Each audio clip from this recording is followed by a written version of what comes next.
زن توهین نمی کنم. زن عزت داره، زن شرف داره، زن مزه زندگی شوهرش است، زن راحت زندگی شوهر است، زن یاری انبستر شوهر است، زن لباس شوهر است، زن عفت شوهر است، زن پاکدامنی شوهر است، زن رفیق شوهر است، زن مشاور شوهر است، زن در سفر، زن در حضر، زن در عمره، زن در حج، زن در جهاد موافق زندگی رسول الله در میان شترکجاوه عایشه در سفرهای جهاد و عمره و حج در زندگی رسول الله صلی الله علیه و است. زن کسی است که رسول معظم سر بر سر ایران زن مانده خوابیده است. زن در آغوش عایشه رسول معظم صلی الله علیه و تکیه زده قرآن میخونه. زن کسی است که از میان اعتکاف سر مبارک بیرون میگیره، مویش میشه شانه میکنه. زن این چنین زیبایی زندگی دارد با شوهر. من توهین نمیکنم، این خوبی ها داره صاحب.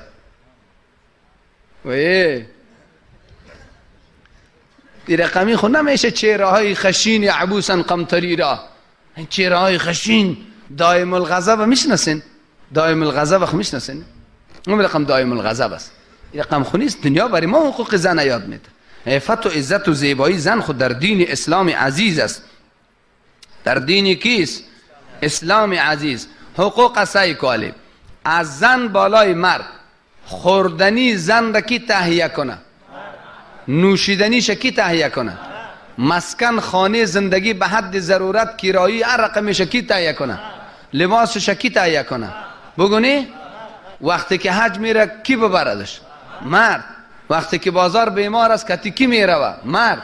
پس این رقم اصلی در شب تاریک در بالینش کیست؟ مرد.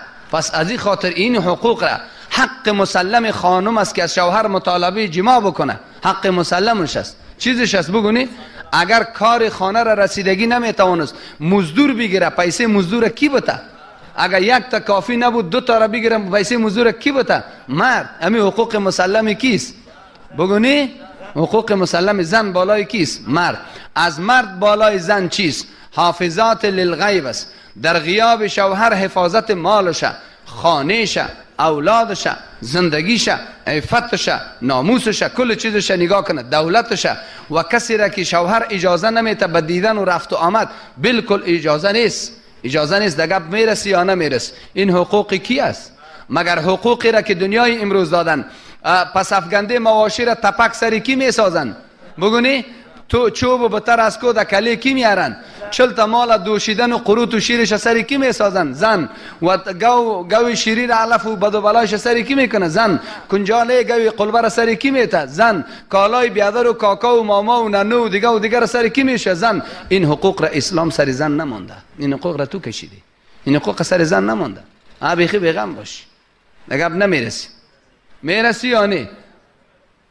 زن را از خانه بدون اجازه شوهر رفتن به جای بازار و دیگه حق داره؟ نداره. حقی شوهر سر زن است. نه این قضایایی است. متوجه باش. خواهران و مادرانی که حرف میشنون تا آخر بشنون، خفه نشون.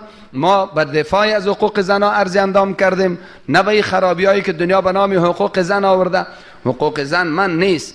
آنگاه که زن را به حیث موجود انسانی در جامعه نمیشناختن، آنگاه که زن علیش ظلم و بیداد به انهای مختلف ادامه داشت، آنگاه که زن را 100 طلاق میکردن باز در قید خود داشتن، آنگاه که زن را میراث نمیدادن، آنگاه که شوهرش میمرد با عنوان میراث ادعا میکردن، آنگاه که دخترش را در طفلی زنده به گور میکردن، آنگاه که زن را به طرق مختلفه تهدید فیزیکی و روحی میکردن. این مؤسسات مدعیین حقوق به کجا بودن؟ همانا مؤسسه و نهادی که برای نخستین بار از حقوق زن دفاع کرد و عرض اندام کرد، تمام جهالت و مظالم را نقطه پایان داد. مهر زن را به زور میگرفتن و اصلا نمیدادن. به این مظالم خط بطلان کشید اون محمد رسول الله صلی الله علیه و سلم.